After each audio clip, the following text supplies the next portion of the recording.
I remember watching a MrBeast video where he rebuilt an entire neighborhood for families experiencing homelessness. It was dramatic, heartwarming, polished, and I thought, is this what government is supposed to feel like? Because honestly, it was more inspiring than anything I'd seen come out of DC in years. But that moment didn't just make me cry a little harder than I'd like to admit.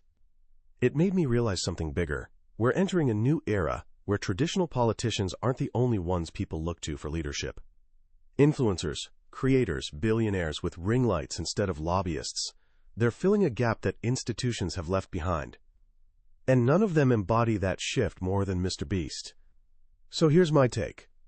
A MrBeast presidency could revolutionize civic engagement, or it could collapse under the weight of virality, ego, and spectacle. It's not a fantasy, it's a test case for the future of leadership. And we need to talk about what we're really signing up for. Let's be honest, MrBeast is terrifyingly good at getting things done. He doesn't talk about change, he builds it. Homes, wells, medical care, ocean cleanups, global food drops, and he doesn't wait for permission. In 2024, his company made nearly $500 million. He commands more followers than most world leaders have constituents. That's not just fame, that's infrastructure. That's resource mobilization at a scale most governments dream of.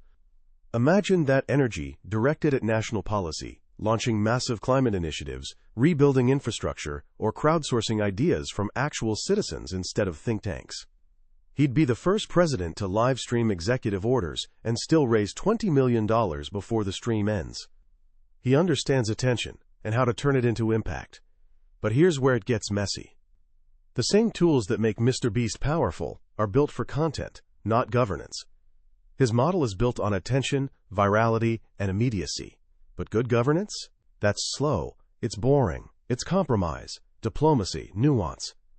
What happens when solving poverty isn't a viral moment?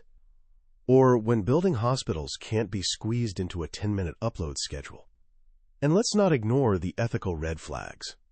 Monetizing charity. Allegations about toxic work culture. Using spectacle to soften complex truths. Do we really want a president whose core currency is clout? Look, I don't think MrBeast is evil. I think he's a visionary in a world that's desperate for one.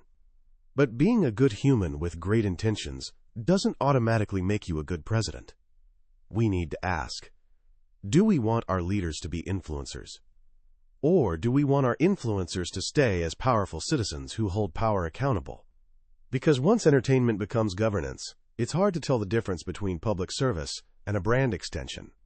And if the line blurs too far, who's actually running the country? The person or the algorithm? MrBeast for president isn't just a meme. It's a warning shot from the future. A glimpse of a world where charisma and click-through rates might matter more than policy and principle. And honestly, maybe that scares me more than it should. What about you? If this made you think, share it. Not because it's viral, but because it matters. Let's talk about who we're really electing, before it's too late.